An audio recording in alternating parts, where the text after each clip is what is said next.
Karibu tena mtazamaji, asante sana kwa kuendelea kuwa nasi hapa kwenye Sema na Citizen. Kama nilivyokuarifu awali, hii leo tuna midahalo miwili, na huu wa kwanza unahusiana na masuala ya ufisadi barani. Na awali nilikuwa nimekuuliza swali ambalo tungependa sana kupata mchango wako kuhusiana na mdahalo huu kupitia nambari yetu ya rafa 22422 au kupitia mitandao ya kijamii ukitumia alama ya reli Mwenge wa County. Mtazamaji, tumekuuliza, je, ni nini unadhani ni kikwazo kikuu katika vita dhidi ya ufisadi? Ni nini hasa ambacho unadhani ni kikwazo kikuu katika vita dhidi ya ufisadi? Wasiliana nasi, nambari ya rafa ni 22422 au kupitia mtandao ya kijamii ukitumia alama ya reli Mwenge wa County. Na hapa studioni tuko naye mgeni wetu ambaye ni mkuu wa miradi kutoka shirika la Transparency International, Bwana Gibson Mwaita. Asante sana kwa kuungana nasi hii leo. Asante. Na wiki iliyopita mlitoa ripoti kuhusiana na ufisadi barani na mkaiorodhesha Kenya kuwa na alama 30 kwa 100. Yaani kama asilimia 30 tuseme. Kabisa. Hii inamaanisha nini haswa? Asante sana kwa kunikaribisha, na nafurahi kuangazia hili swala la ufisadi nchini Kenya na vile vile tukugisia kidogo ulimwengu mzima. Inamaanisha kwamba kwa sababu hii ripoti ambayo tumetoa wiki iliyopita ni ripoti ambayo tunatoa kila mwaka, ambapo tunaangalia mtazamo wa wananchi kuhusu ufisadi haswa katika sekta ya umma. Na ukilinganisha na vile ambapo Kenya ilikuwa imepata mwaka uliopita, ni kwamba mwaka uliopita tulikuwa na alama 32. Na mwaka huu tumepata alama 30 kati ya 100. Ambapo tukiangalia ule mfumo wa zamani tunaweza sema ni kwamba tunakaribia hiyo ni kama D kuondoa, D minus, tunakaribia saa kufika katika ile alama mbovu zaidi ambayo ni E. Lakini inamaanisha kwamba bado tuna safari ndefu ya kuelekea haswa katika kupambana na ufisadi. Inamaanisha kwamba bado nchini kuna ufisadi. Mbinu ambazo kwa mfano serikali imetumia vile vile tumetumia kupambana na ufisadi, bado tuna changamoto. Na haimaanishi hiyo peke yake. Vile vile inamaanisha kwamba katika ukiangalia kwa mfano kama ni economy ama growth ya economy, vile vile inamaanisha kwamba uchumi, inamaanisha kwamba bado hatuko hali ambayo tunaweza boresha uchumi wetu zaidi, kwa sababu bado tunapambana na ufisadi. Na ni kitu ambacho kinamaanisha kwamba lazima sisi wote tushikane ili kuzidi kupambana na ufisadi. Na ukiangalia pia vile vile tumefanya vibaya, manake ukilinganisha hata na majirani sisi tumefanya vizuri sana. Hata baada ya kupambana ama hata baada kwa mfano kuweka baadhi ya njia za kupambana na ufisadi, hiyo kiwemo even vile vile vijana wanajitokeza kuzungumza kuhusu swala hili, bado hili janga linatuandama. Napenda kwamba umezungumzia majirani. Manake katika hii ripoti yenu mmeorodhesha Rwanda imeweza kupata asilimia 58. Kweli. Ni kipi ambacho wanafanya tofauti na sisi, kwamba wao alama zao ziko juu kuliko sisi tunaonekana kushikilia mkia? Kweli. Ni kweli, manake ukiangalia yale ambayo mataifa yamefanya vizuri zaidi Afrika, kuna Ushelisheli ambayo ndio wa kwanza alama 68, alafu kuna Cabo Verde ambayo imepata 62, alafu ikafuatwa na Botswana na Rwanda ambapo wao wamepata alama 58. Na ukiangalia na ukichambua jinsi ambavyo Rwanda wanaendesha nchi yao na jinsi ambavyo wanapambana na ufisadi, Rwanda imefanya kitu kimoja ambacho kimewasaidia sana, na ni kwamba kitu cha kwanza ni kwamba rais mwenyewe ako kipaumbele kupambana na ufisadi. Ile ya ukweli, si ile ya kusemekana kwamba napambana nayo lakini chini kwa chini labda sio hivyo. Kiukweli kabisa ni kwamba amejitolea na napambana na ufisadi. Alafu pia vile vile wameweka mbinu fulani ambayo iko na 2 pillars, nguzo mbili. Kwanza kabisa cha msingi zaidi ni kwamba Rwanda wamegundua kwamba kupambana na ufisadi ni jambo ambalo linahitaji maadili, linahitaji kubadilisha mtazamo na matarajio ya wananchi, vile vile viongozi. Na wakaweka hiyo kwamba hiyo ndio msingi zaidi. Kitu cha pili, wakaangalia kwamba wakaeka ile ambayo tunasema nguzo ya kwanza, wakaela kuzuia ufisadi, preventive. Na katika kuzuia ufisadi wamefanya mambo kadhaa, ikiwemo kwa mfano kubadilisha hata zile sheria kwa mfano za biashara, kuondoa zile sheria ambazo kwa mfano zinafanya biashara ama kupata leseni na kuwa ngumu, vile vile kuhakikisha kwamba wananchi na mashirika vile vile yanachangia katika kupigana na ufisadi, vile vile kuhakikisha kwamba zile asisi ambazo zinapigana na na ufisadi basi zimeboreshwa zaidi na ziko na nguvu na ziko na mamlaka kamilifu ya kupambana na ufisadi. Mguzo wa pili ambayo Rwanda wamefanya ni kwamba ile countering ama ile sasa kupambana na ufisadi, yale ambayo yanapatikana na ufisadi ni kwamba wamejitolea kikamilifu kwamba iwapo utapatikana kwa mfano umekula mlungula ama umepatikana na makosa ya ufisadi, basi sheria inatumika kikamilifu. Na ukitizama pia Rwanda ni kwamba wale ambao wamepatikana na zile cases ya kwamba wamepatikana na ufisadi, basi sheria ziko, mahakama inafuata kikamilifu, na vile vile kesi zao hazichukui muda sana kusuluhishwa, ili kwamba basi wale ambao wanapatikana makosa wanaadhibiwa na sheria zinafuatwa kikamilifu. Hiyo imesaidia pakubwa sana katika vita kupambana na ufisadi nchini Rwanda. Na hadi mpaka sasa tunaona kwamba inazaa matunda mazuri sana, maana Rwanda wanafanya vizuri kabisa katika hii hali ambayo ni ya kupambana na ufisadi. Na kwa taifa letu la Kenya, nini haswa kimechangia kwetu sisi kushuka katika alama kutoka asilimia 32 hadi sasa tuko asilimia 30? Maki inaonekana tukiendelea hivyo basi ikifika mwaka ujao labda tutakuwa asilimia 20 na tunaomba Mungu isiwe hivyo, manake hatuwezi kuwa katika nchi ambayo tunazidi kujitolea na kupambana na ufisadi, lakini hali inazidi kudorora zaidi. Lakini kwa kifupi tu ni kwamba kuna mambo kadhaa ambayo yanachangia Kenya kupata alama ambazo sio za kufurahisha, ambayo ni alama 30 kati ya 100. Kitu cha kwanza ni kwamba zile asisi ambazo zinafaa kupigana na ufisadi hazifanyi kazi kikamilifu, na si wakati mwingine labda si kwa kupenda, ni kwa sababu ni kama kuna mzuio fulani, kwa sababu unapata kwa mfano katika ripoti yetu moja ambayo tulichapisha ambayo iko katika mtandao wetu ambayo inaitwa Rubber Meets the Road, ilikuwa inaangalia je, hizi sheria na hizi asisi za kupigana na ufisadi, shida nini ya kwamba tuko nazo sheria, tuko nazo nzuri, tuko na hizi asisi nzuri, ziko na kila kitu, lakini bado hatufaulu. Na ikaonyesha kwamba kitu cha kwanza ni kwamba zimedhoofishwa, kwa sababu unapata ziko, lakini kwa mfano labda hata hazina fedha za kutosha ili kupambana na ufisadi kikamilifu. Ama wakati mwingine unapata kwamba kuna ile siasa inaingilia kati. Siasa inaingilia kati na haribu kabisa. Mashirima na wengine na watazamaji tunakumbuka kwamba hata ule wakati mwingine, kwa mfano wale viongozi ambao wamepatikana ama wameshukiwa kwamba wako na kesi za ufisadi na kwa mfano wamefuatwa kwa mfano na EACC, tunaona kwamba wanaweza chukuliwa ikakuwa tena ikafanywa na kampani jambo la siasa, ikawa sasa hata wananchi wenyewe bado wanasema huyu ni mtu wetu. Ama unapata kwa mfano ikiwa huyo mtu atasimama na labda haiko kwa serikali, akivuka upande mwingine, akirudi upande mwingine, na kwamba sasa anashabikia kwa mfano serikali, unapata kwa mfano kuna kesi zingine ambazo zinatolewa. Sasa hiyo ndio mojawapo ya vitu ambazo zimesababisha kwamba bado tuna shida ya ufisadi. Kitu kingine ni kwamba pia vile zile kesi ambazo ziko mahakamani unapata zinachukua muda sana kusuluhishwa. Kwa hivyo inakuwa kwamba wale ambao ni washukiwa na wale ambao ni wakosa na wale ambao ni wamejihusisha na ufisadi hawaadhibiwi. Kwa hivyo inakuwa kwamba ufisadi Kenya imekuwa ni kama jambo la kawaida. Maanake Mashirima, hata saizi na watazamaji, ukikumbuka vizuri ama ukifikiria vizuri ni kwamba ukiwa kwa mfano hata mfano kama ni usafiri wa umma kwa matatu ama kwa nini, na unaelekea unapata kuna yule polisi ambaye ni wa trafiki wanasimama mahali na ile matatu, yule makanga atafika pale na ashikie kitu amshikiche ama mfinyilie. Na imekuwa ni jambo la kawaida kwa sababu ni kama tunaitarajia. Sasa hiyo kufanya ufisadi uwe jambo la kawaida ni kitu ambacho sasa haswa ni kikubwa sana, kwa sababu wale ambao pia wanashuhudia ufisadi, kuna wale ambao tayari wamesha give up, wamesema ni jambo la kawaida, kuna kitu chafanyika hata wakishikwa.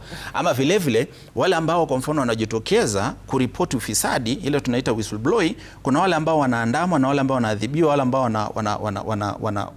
wanakuwa victimized kwa mfano. Sasa inazuia haswa hizi mbinu za kupambana na ufisadi, na lakini hivyo hatuchoki, tunazidi kusukuma na tunajua kwamba wakati fulani bado tuta improve na tutashinda. Ukilinganisha Maki, sasa hivi yale ambao unazungumzia ni masuala ya Wakenya wenyewe kuwa na labda ile dhana kwamba tupende tusipende ufisadi utaendelea kukithiri. Lakini kuna wakati baada ya mwaka 2002 ambapo Wakenya walionekana kuwa na ari ya kupambana na ufisadi, mahali ambapo Wakenya wenyewe walikuwa wanawashika polisi, mtu akiitishwa hongo atakataa. Ukitazama wakati huo na wakati huu, ni nini ambacho kimebadilika kufanya watu kukosa imani ama ule msukumo wa kujaribu kuishi maisha kwa maadili? Kuna vitu kadhaa ambapo vimefanyika. Kitu cha kwanza ni kwamba viongozi pia na uongozi pia umebadilika. Kitu ambacho ni cha muhimu zaidi pia kando na maadili ya mtu binafsi ni kwamba uongozi ambao bado unasimama dhabiti na unapigana na ufisadi kikamilifu na vile ambavyo vinastahili. Sasa huu uongozi ambao umebadilika ni kwamba imeonekana ni kwamba umelegea katika vita, kupigana na vita vya ufisadi. Viko vitu na yako mambo ambayo yanasemekana yanafanyika, lakini ukiangalia kabisa yale ambayo yanafanyika haswa kwa wale ambao kwa mfano wamepatikana na hizi kesi za ufisadi, unapata kwamba wengi hawaadhibiwi. Sasa kuna ile ni Wakenya pia wanaona kwamba basi yani ni kama wame give up. Wanasema kwamba basi hata tukifanya hivi hakuna kitu ambacho kinaonekana. Na vile vile haya mashirika kwa mfano juzi tumeona pia lawama zikitembea haswa ukingana zizi na sisi ambazo zinafaa kupigana na ufisadi. Kuna wale ambao wanasema sisi tumefikisha hapa lakini hawa wanaachilia. Na ni kweli kwa sababu tumeona hata kunazo kesi ambazo mahakamani ambazo zimetupiliwa mbali, lakini ikabidi kwamba zimekuwa appealed ya kwamba hapana, lazima muangalie ushahidi vizuri, muangalie kwamba ni wapi makosa, kwa sababu tunajua kabisa huyu mtu ni mfisadi na pesa za umma zimepotea, lakini tunaona anaachiliwa tu hivi rahisi. Kwa hiyo imechangia kwamba kuna ile hali ya kwamba watu sasa unaona ile dhana kwamba watu wanaona hakuna kitu kitafanyika, unaona. Alafu vile vile kwamba inafaa haswa hawa viongozi wetu wasimame kidete na wakue kwamba wanahakikishia Wakenya na wanafanya ile ambayo wanasema ambayo ni kupigana na ufisadi. Maanake kama sio hivyo hata wananchi wenyewe ni kama pia wanafanya nini? Wanaamua kwamba basi hakuna kitu kitafanyika. Na hiyo inachangia pakubwa kupoteza hizi vita dhidi ya ufisadi.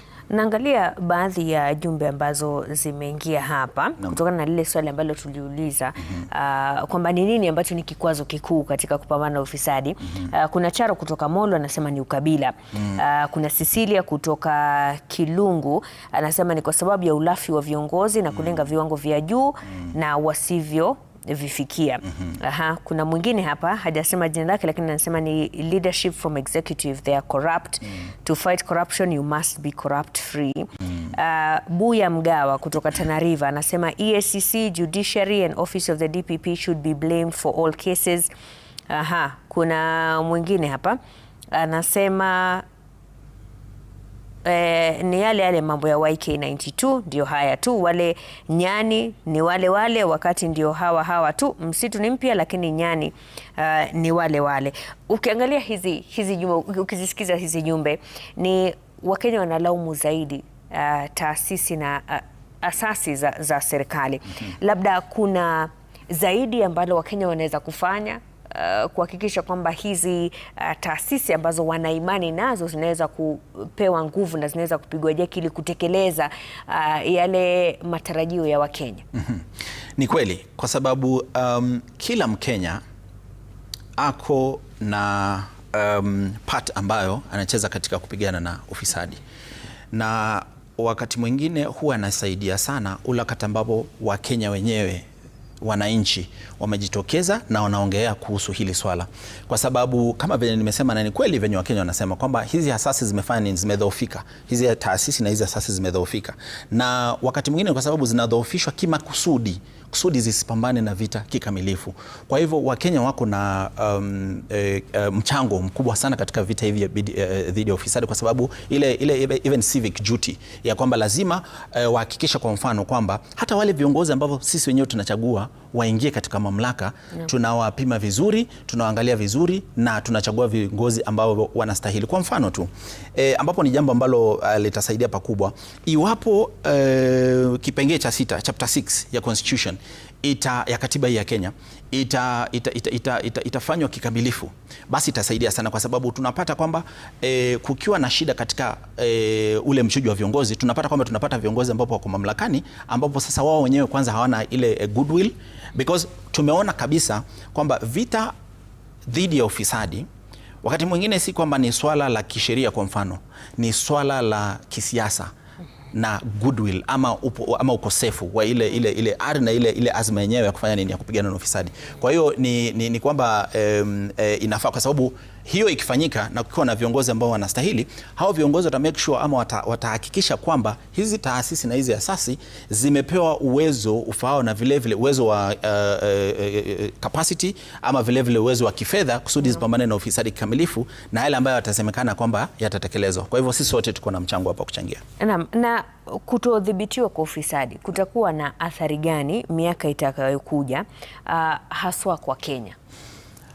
Mashirima, kwa sasa hivi hata hali ambayo tuko nayo nchini kwa sasa hivi tunaona kwamba kunazo services nzuri ambazo hatupati kama Wakenya ambazo tungepata iwapo kwa mfano kusingekuwa na ufisadi, kwa sababu kitu moja kinafanyika na ufisadi ni kwamba ufisadi huwa unafanya hata ile prioritization kwa mfano ya miradi nchini inakuwa kwamba haifati ile ambayo inastahili, kwa sababu watu wanaangalia ni wapi kwa mfano watapata cutting ama watapata kula zaidi. Hivyo basi wanafanya kwamba hata zile miradi ambazo kwa mfano zinazingatiwa si zile ambazo zinafaa kwa mfano kupatiwa kipaumbele. Kwa hiyo unapata kwamba tukiwa tunaendelea na ufisadi nchini, tutapata kwamba hata uchumi wetu hautakuwa vile unavyostahili. Tutapata kwamba tutaendelea kung'ang'ana kwa mfano na kupeana zile services kwa wananchi. Kwa mfano saizi tunasumbuka sana na elimu, ambapo elimu wakati fulani nchini hapa elimu ilikuwa elimu ya sare ambapo ilisaidia sana. Haya, kitu kingine ni kwamba unapata kwamba hii alama ambayo tumepata ya 30 vile inafanya nini? Inafanya hata wale wale investors inafanya wale investors wa kwamba wanaogopa kuja kufanya nini? Kuja kuwekeza. Wale wawekezaji wanaogopa kuja kuwekeza nchini kwetu. Hivyo basi inafanya hata uchumi wetu pia vile usifanye nini? Usikue. Kwa hiyo yako mambo kadhaa ambayo yanafanyika ambayo yanafanya kwamba hii ufisadi inafanya kwamba tusisonge mbele kama taifa na inatuharibia na inafanya kwamba tunazidi kudorora na tunazidi kurudi nyuma. Tunakosa hata zile some of the wins ambazo tulikuwa tumepata kwa miaka iliyopita. Naam. Kwa mfano tu.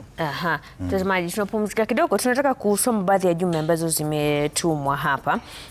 Kuna mmoja kutoka Kapenguria anasema ni ukabila ambao ni chanzo kikuu cha kushindwa kudhibiti vita dhidi ya ufisadi. Huyo ni Nick kutoka Kapenguria. Dan kutoka Kabichi Chwele anasema viongozi ndio shida. Mwingine hapa anasema kikwazo kikuu ni bunge letu na pia serikali kwa jumla. Bunge halina meno na tayari limetekwa nyara. Kuna mwingine anasema polisi wamekuwa mbolea ya ufisadi, wamesahau haki wakapenda kunyosha mkono. Huyu ni Gaspari kutoka Tasia. Mtazamaji, ni kipi ambacho ni kikwazo kikuu katika vita dhidi ya ufisadi? Tunaendelea na mdahalo huo hivi punde baada ya mapumziko, lakini unaweza kuendelea kutuma jumbe yako. Nambari ya rafa ni 22422 au kupitia mtandao wa kijamii ukitumia alama ya reli Mwenge wa Kaunti.